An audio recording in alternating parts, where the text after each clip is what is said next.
안녕하십니까. 이번 주는 11주 차네요. 우리 11주 차에서는, 지난번에 잠깐 말씀드렸지만, 문화와 가족제도에 대해서, 같이 한번 살펴보는 시간을 갖도록 하겠습니다. 자, 가족제도, 지난번에 말씀드렸지만, 가족제도도 어디에서 나온다고요? 문화, 사회, 그죠? 그 다음에 정치, 경제, 교육, 이런 거 다 사실은 문화의 산물이잖아요. 종교, 가족. 그래서 이제 그 중에 하나, 가족 제도입니다.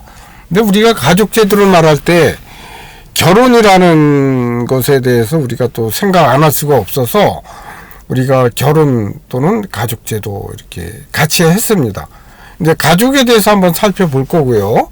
그 다음에 이제 결혼의 형태라든지 이런 것에 대해서 한번 이번 시간에 같이 살펴보도록 하겠습니다.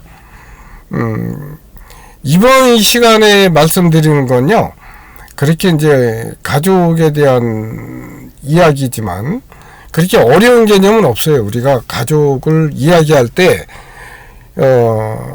익히 듣는 개념들을 제가 이제 소개를 하고요.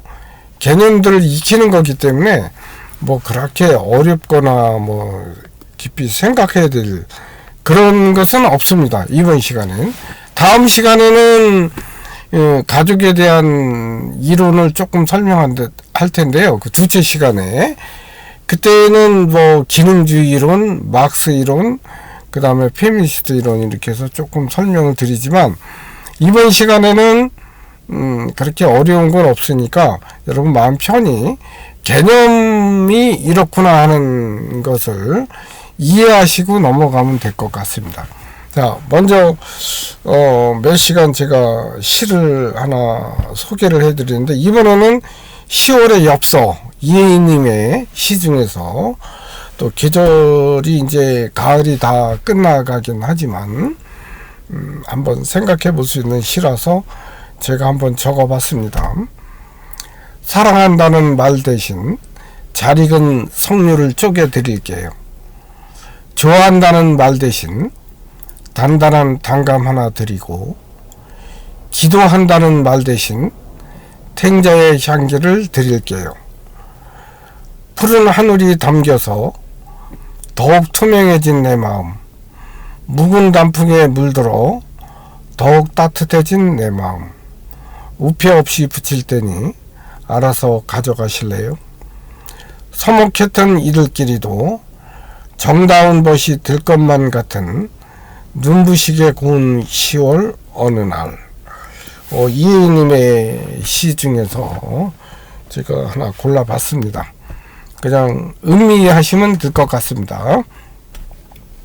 자, 이제 본격적으로 가족 제도 및 결혼에 대해서 말씀을 드리겠습니다.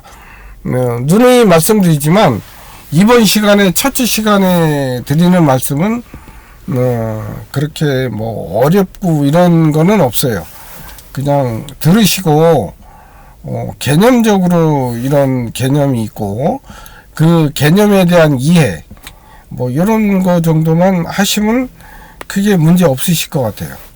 먼저는 이제 우리가 가족이나 혼인에 대한 사회적 성격이 어떤가 라는 거에 대해서 한번 간략하게 살펴보도록 하겠습니다. 이것도 여러분들이 익히 다 아시는 거죠. 가족이나 혼인, 이거는 인류 사회에, 우리가 사는 사회의 보편적 제도, 그죠? 그 다음에 사회 구성 형태라든지 혼인 관습이 다양하다, 이런 거, 사회적 성격으로. 그 다음에 문화의 다른 영역과 관련성, 이거는 무슨 말이냐면, 우리가 문화는 여러 가지 영역이 있다고 그랬잖아요, 그죠? 종교도 있고, 경제도 있고, 정치도 있고, 교육도 있고, 이런 영역, 또 가족도 있고. 그런데 이 가족이 혼자 딱 떨어진 게 아니라 가족이 이런 여러 가지 뭐 교육이라든지 뭐 종교라든지 이런 것하고 다 관련이 있다는 거예요.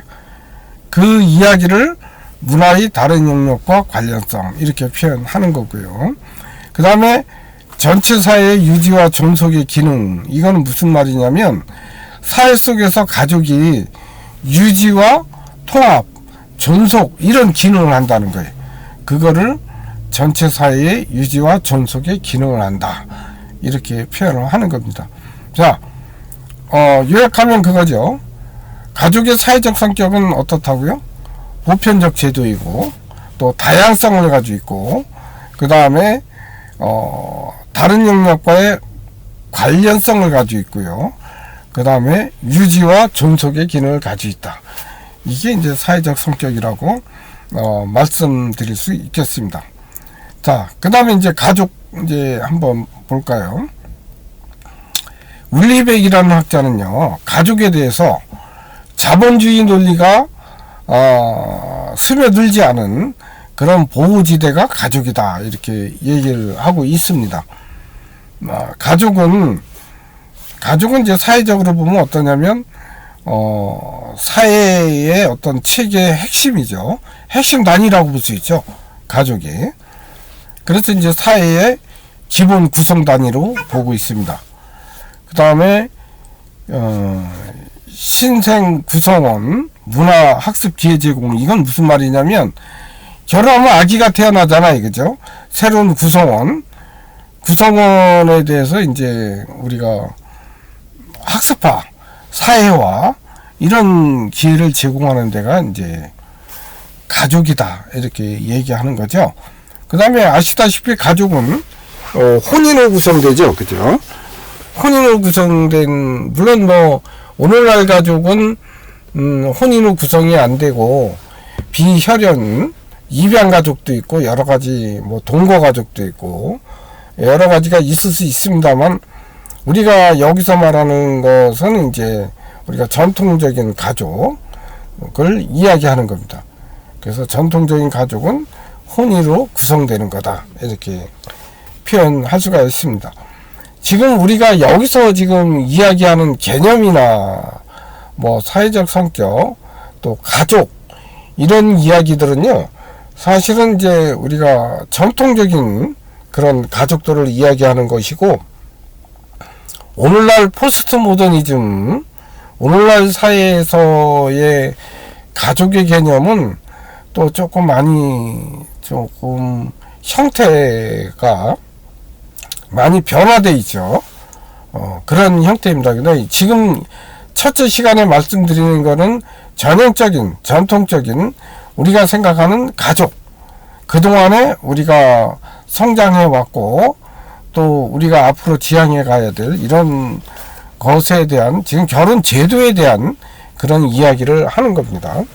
자, 결혼은 전통적으로 남녀 두 사람의 결합이고요. 또 양쪽 그 집단의 중요 관심사가 되고 있습니다. 또 그러다 보니까 두 집단 간의 인척관계로 연결이 되고요. 또 그런 또 어떤 제도적인 그런 형태가 바로 결혼이라고 볼 수 있습니다. 그 다음에 이제 결혼과 가족 영역의 이제 문화 간의 다양성 또는 규칙성. 사실은 뭐 결혼의 형태는 문화나 이런 것, 문화나 가족, 아니죠. 결혼과 가족은 문화별로 좀 다양하잖아요, 그죠? 또 다양하지만 또 나름대로 또 규칙성도 있어요. 그런 것을 지금 이렇게 표현하는 겁니다. 그 다음에 결혼은 뭐 잘 아시는 얘기라서 뭐 성관계를 수반하고요. 그 다음에 이제 사회의 성을 규제하는 그런 제도죠. 그게 이제 결혼이죠. 결혼과 동시에 이제 어떤 사회의 성 이런 것들을 규제하는 이런 게죠. 왜냐하면 옛날에 그 엥겔스에 의하면 이런 얘기합니다. 초기 가족의 형태는 공동 생활이었다 그래요. 공동혼. 그러다 보니까 성이 좀 규제가 안 됐었죠. 그냥 나눈 죄 있죠. 나눈 죄.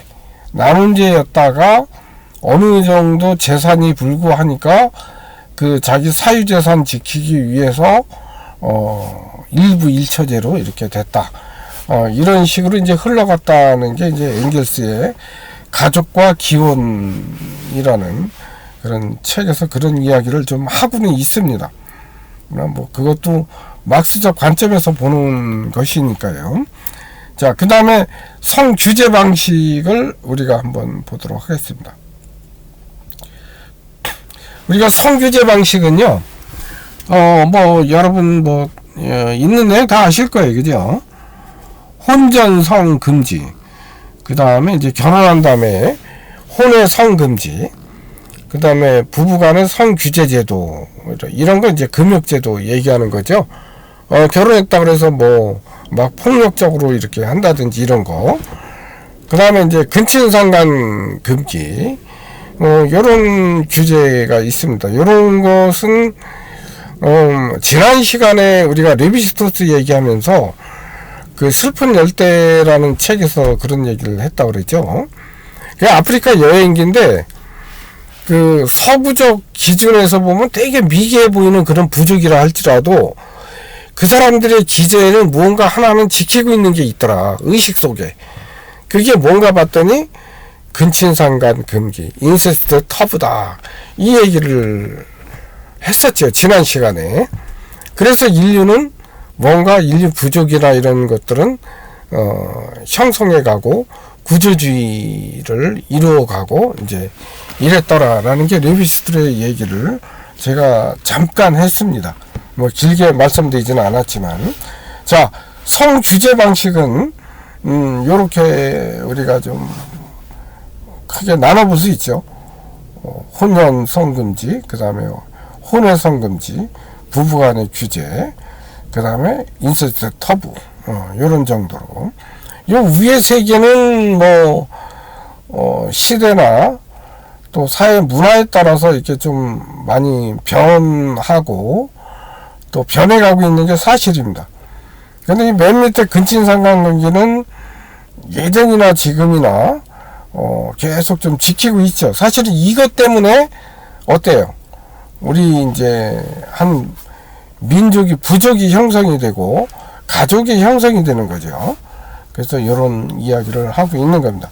물론 근친상간관계를 안 지킨 시대도 있어요. 이게 우리나라 신라 시대 이런 경우가 있는데 이거 뒤편에 나오니까 제가 그때 가서 말씀드리도록 하겠습니다. 자, 우리가 혼인제도를 이렇게 보면 우리가 배우자 선택할 때 뭐 이것도 여러분들 다 아시는 개념이죠. 중매, 뭐 연애혼, 절충혼, 또 외혼, 내혼, 이건 뭐 개념 다 아시죠?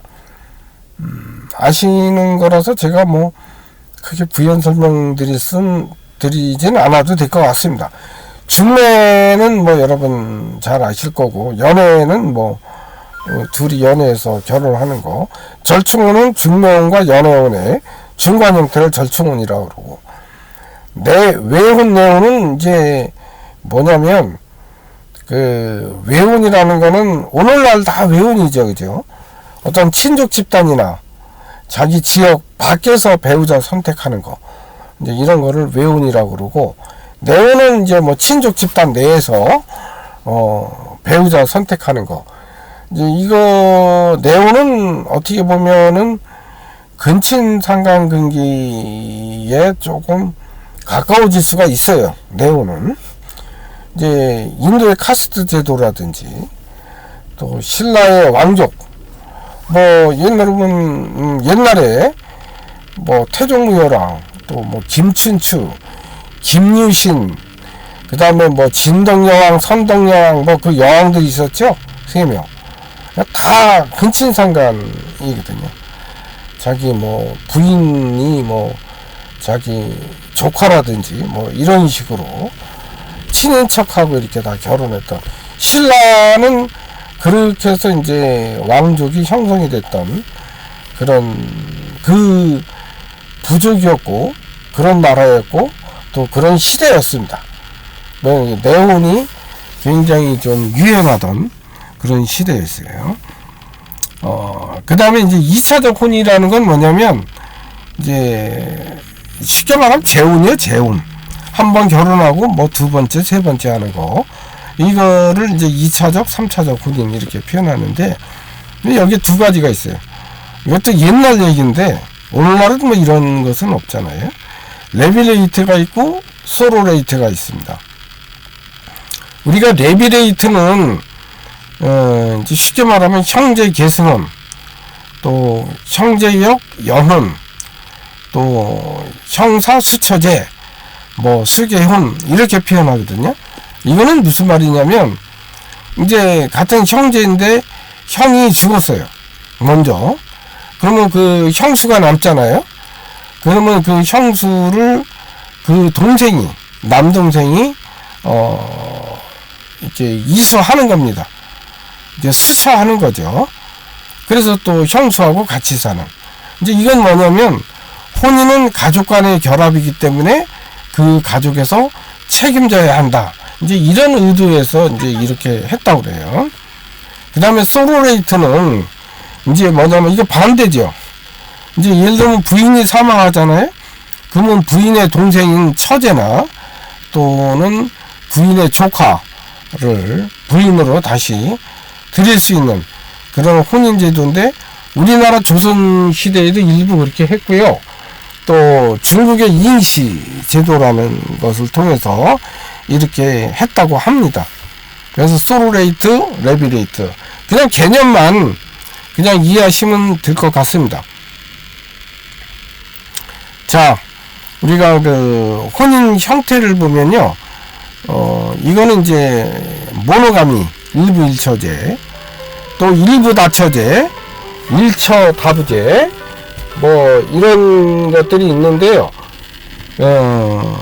이런 것은 이제 뭐냐면 일부 일처제는 모노가미라는 거는 우리 오늘날 그러잖아요.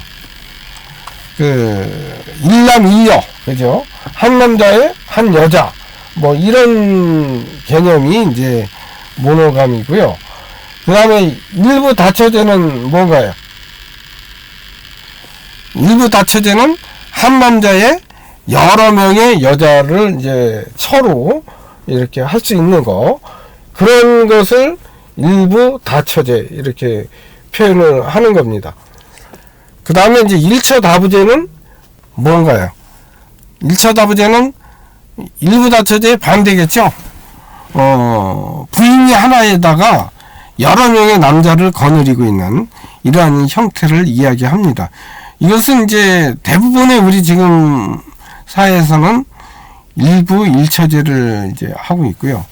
그 다음에 일부 다처제는 지금 소수, 지금 이슬람이나 뭐 이런 데서 소수 있긴 한데 뭐 그냥 종교적 그냥 이념으로만 이렇게 있는 거고 현실적으로는 그렇게 많이 없다고 합니다.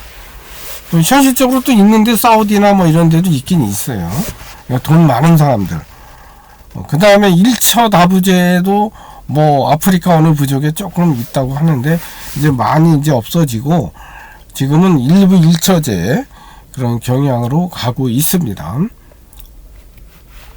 자, 우리가 이제 가족 형태예요. 가족 형태를 보면은 핵가족, 또 확대가족 이렇게 두 개로 나눌 수 있는데 핵가족은 우리가 뭐 여러분 부부로 이루어진 부부와 직계인 자녀로 이루어진 형태를 이야기하고 확대가족은 이제 뭐 어머니 또는 뭐 할아버지 이렇게 3대 뭐 2대 이렇게 같이 모여 사는 친인척끼리 이렇게 모여 사는 이런 가족의 형태를 확대 가족이라고 이제 이야기합니다. 그 다음에 이제 혼인 후에 이제 가족 양식을 보면요, 이제 뭐 여러 개로 나눌 수 있어요. 보통 혼인한 다음에 오늘날은 혼인하면 그 신혼부부가 다 어디로 가죠? 예전에는 그 부거제 형태로서 남편 쪽 시댁에 갔잖아요. 뭐 시댁살이 한다 이랬잖아요.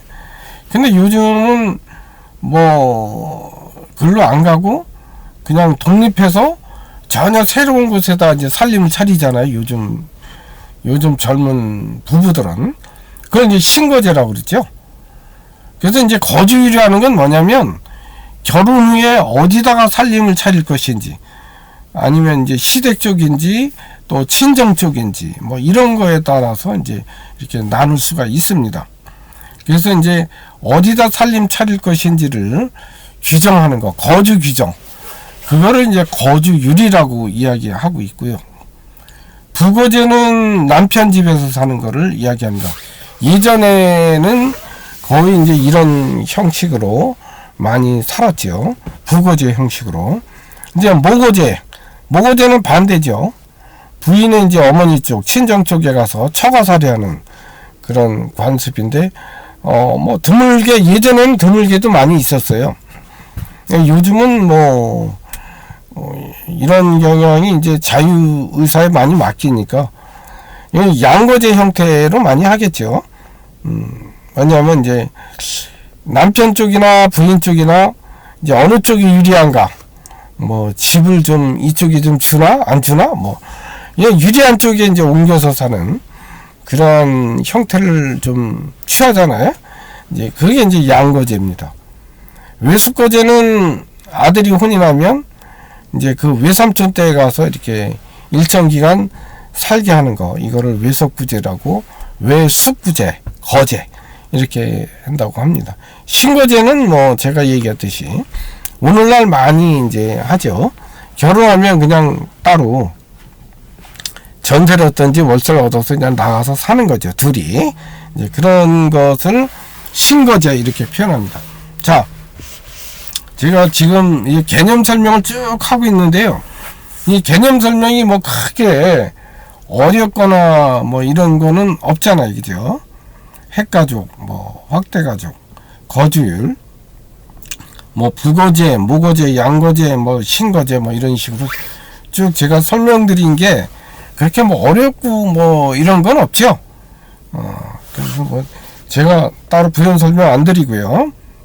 그거는 한번 그냥 넘어가겠습니다. 자, 그러면 이제 가족제도의 변화 원인, 이런 거 한번. 그러면 가족제도가 왜 변화할까? 아까 이야기했잖아요. 가족제도는 시대와 문화에 따라서 변화한다라고 제가 이야기를 했어요. 그죠? 그래서 이제 뭐라 그래요? 그러면 뭐냐면 오늘날 사회는, 우리가 지금 살고 있는 사회는 문화적으로 어떻게 표현하나요? 여러분, 포스트 모더니즘 이렇게 표현하죠. 그러니까 모던은 원래 뭐예요? 모던은 근대잖아요. 근대. 근대 사회에서 이제는 어떤 사회예요? 근대 이후 사회. 그래서 이제 뭐라고 하냐면 그거를 탈근대 사회 이렇게 표현하거든요. 영어로는 그걸 포스트 모던이라고 표현하고요. 그 다음에 그냥 우리가 우리말로는 탈근대, 근대를 벗어났다 이런 표현이거든요.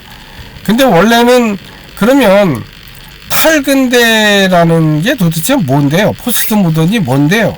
이런 거를 먼저 좀 이해를 하셔야 될 거 아니에요. 그죠? 왜냐면 탈근대가 뭔지를 알려면 근대 사회가 뭔지를 알아야 돼. 그죠? 근대 사회를 벗어나고자 하는 게 탈근대니까. 그죠?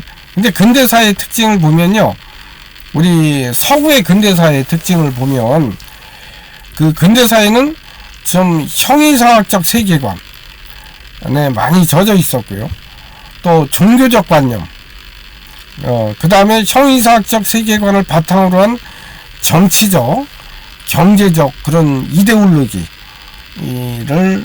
굉장히 많이 바닥에 깔고 있었던 시대가 우리가 근대화 시대라고 표현하거든요. 그래서 이제 이런 근대화 시대는 19세기부터 20세기 뭐 한 초까지 그 정도까지 우리가 근대사회라고 볼 수 있겠죠. 그죠? 그래서 이제 뭐 서구도 그렇고 우리나라는 한 70년대 말까지 80년대 초까지도 뭐 근대사회로 이렇게 볼 수 있을 겁니다. 그랬을 때 그때는 굉장히 좀 종교적 관념이라든지 또 형이상학이라는 게 뭐예요? 약간 신비감 이런 거잖아요. 그런 신비한 그런 세계관, 그걸 바탕으로 해서 자꾸 이데올로기를 만들잖아요. 그죠?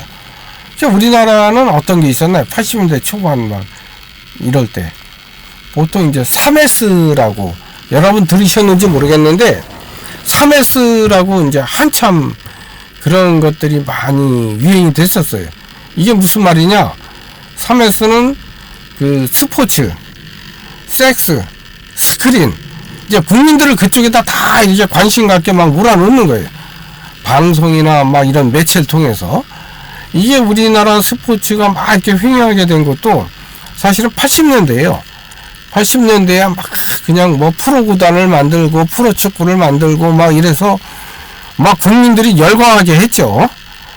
그러면서 이제 또 88년도 뭐 올림픽 이러면서 이제 막 갑자기 우리나라가 스포츠 막 대국이 돼가고 또 90년대 되니까 갑자기 또 골프가 뭐 어쩌고 저쩌고 해서 이제 골프로 이제 뭐 이렇게 돼가고 이제 그렇게 국민들을 이렇게 자꾸 이제 그런 쪽으로 이데올로기화 시키는, 그게 다 이데올로기거든요. 따지고 보면 이제 그런 식으로 국민들을 조금 이제 딴 쪽으로 관심을 돌리려고 했던 거죠. 그래야 자기 정치 부문에서 국민들이 많이 관심을 안 갖거든요. 그래서 이제 쟤도 이렇게 보면은 뭐 2002년도에도 우리나라 이제 뭐 붉은 악마에서 축구 한때 열풍이 있었잖아요. 그죠? 막 새벽에 보면은 뭐 아파트 그 위층에서 막 새벽 2시, 3시에 깨가지고 응원한다고. 그래도 사람들이 그냥 그렇겠구나 하고 그냥 다 참아줬어요. 왜요? 집단주의적 사고 때문에 그래요. 그게. 그래 우리나라가 이기니까 뭐 이런 식으로 이제 안해했던 거죠. 근데 그게 사실은 그렇게 취향이 좋은 사람도 있지만 스포츠 안 좋아하고 잠을 자는 사람한테는 좀 안 좋은 거거든요. 그게. 근데 어쨌든 우리나라는 그런 식의 사고방식이 좀 집단주의적 사고방식이 강해요. 왜요? 그동안 우리나라는 그런 이데올로기로, 그죠? 그런, 우리나라 그 조선 시대부터, 어때요? 성리학, 뭐 이런 거, 또 불교의 그런 것도 마찬가지지만, 그런 이제 이데올로기, 유교 같은 거, 이데올로기를 통해서 자기네 지배계층을 그 유지하고 형성하는데 주안점을 둔 그런 이데올로기거든요. 그 집단적 사고가. 그런 것, 우리나라 그 박정희 대통령 때 근대화 시기까지도 다 이랬잖아요. 그죠? 근데 이 탈근대화라는 거는 이거를 벗어나자는 거예요. 그런, 아까 말한 3S 이데올로기, 뭐 종교적 관념, 뭐 이런 형이상학적 세계관, 이걸 다 탈피하고, 탈피하고, 그냥 내 있는 그대로 내가 느끼는 체험 그대로를 그냥 우리가 이야기하자. 이런 게 이제 탈근대 사회 이렇게 표현하는 겁니다. 그래서 이제 오늘날 사회는, 이런 탈근대 사회는 어때요? 개인주의가 굉장히 확대되어 있죠. 집단주의보다는 개인주의가 확대됐고, 개인주의 확대라는 건 어떤 말인가요? 그러니까 자유가 강조가 되고요. 그죠? 그러면 어떻게 해요? 개인의 자유가 강조되면 내가 선택해야 되는 범위가 넓어지고, 그러다 보니까 외로울 거 아니에요. 그죠? 그런 외로움 속에서 결국은 가족이나 또 사람에 대한 그런 안정적 욕구는 늘어나게 되겠죠. 그죠? 또 그러고 또 이런 탈근대 사회는 자기 중심적 사고, 이런 게 상당히 강합니다. 다른 사람이 뭐라고 얘기해도 잘 안 됐죠. 그죠? 자기 중심적 사고가 강하고, 또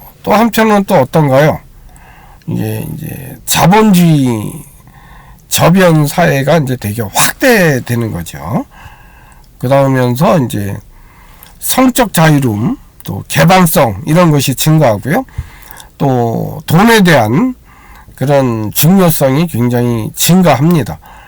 또 돈으로 인해서 또 인간의 많은 즐거움도 또 이렇게 대체할 수 있는 부분도 많이 늘어나고요.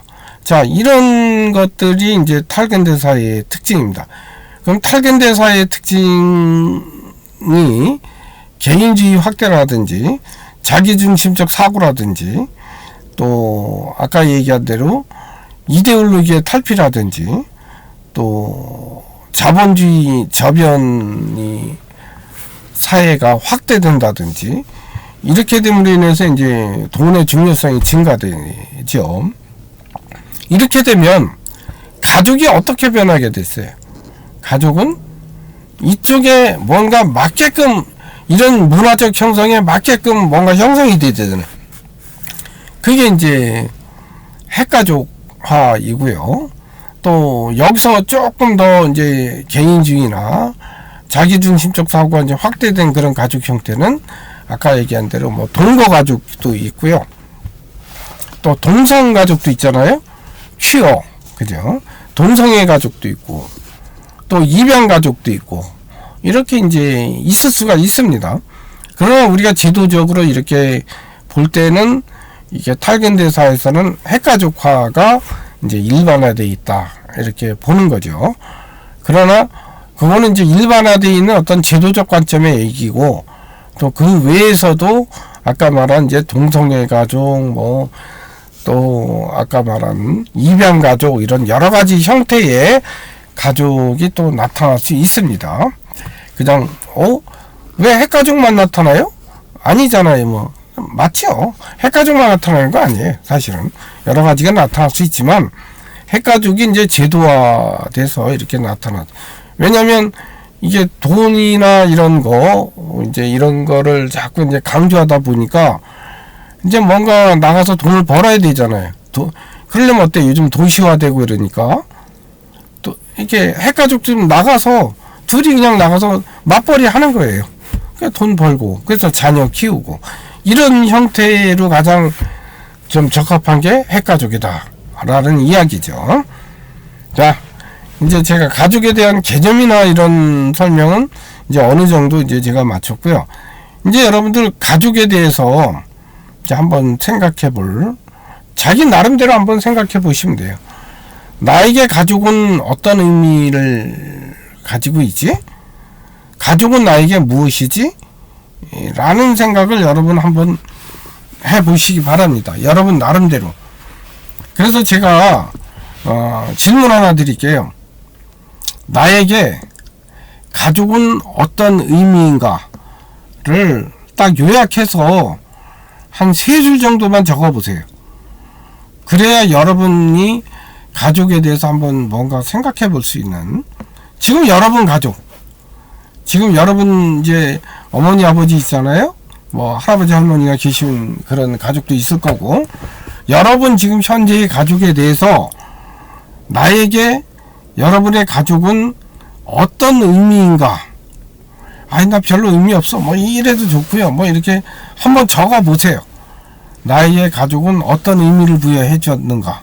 이런 거를 길게 쓰시지 말고 한 3줄 정도만 이렇게 한번 적어 보세요. 시간 되신 분도 한번 적어 보시면 됩니다. 질문 토론 그쪽에다 이제 올려주시면 돼요. 자, 그리고 가족의 형태는 아까 제가 얘기했죠. 계속 문화나 시대에 따라서 이렇게 변화합니다. 그러나 가족적인 것은 남습니다. 여기서 가족적인 게 그럼 뭔데요? 가족적. 가족은 두 번째 시간에, 다음 시간에 제가 여러분한테 말씀이 드리겠습니다. 이것도 가족적이 한다 해서 정서적이고 이런 건 아니에요. 뻔한 거예요. 생물학적 가족 이런 거니까요. 그 다음에 가족에 대해서 지금 오늘날 드라마를 보거나 이러면 가족에 대해서 굉장히 이제 열망이 좀 많이 식어가죠. 또 오래 살수록에. 그래서 이제 가족의 소중함을 깨닫고 또 잘 가꾸는 것도 나름 이제 현명한 일이라는 생각이 듭니다. 그래서 여러분들은 가족이 어떤 의미인지 여러분 나름대로 한번 적어보세요. 3줄 정도로. 저는 그냥 이렇게 한 줄로 이렇게 했지만 여러분은 한 3줄, 2줄이나 3줄 정도 해서 한번 가족에 대해서 한번 성찰해 보시기 바랍니다. 그리고 이제 이 가족에 대해서 노래로 잘 나타난 이제 그 노래가 하나 있는데요.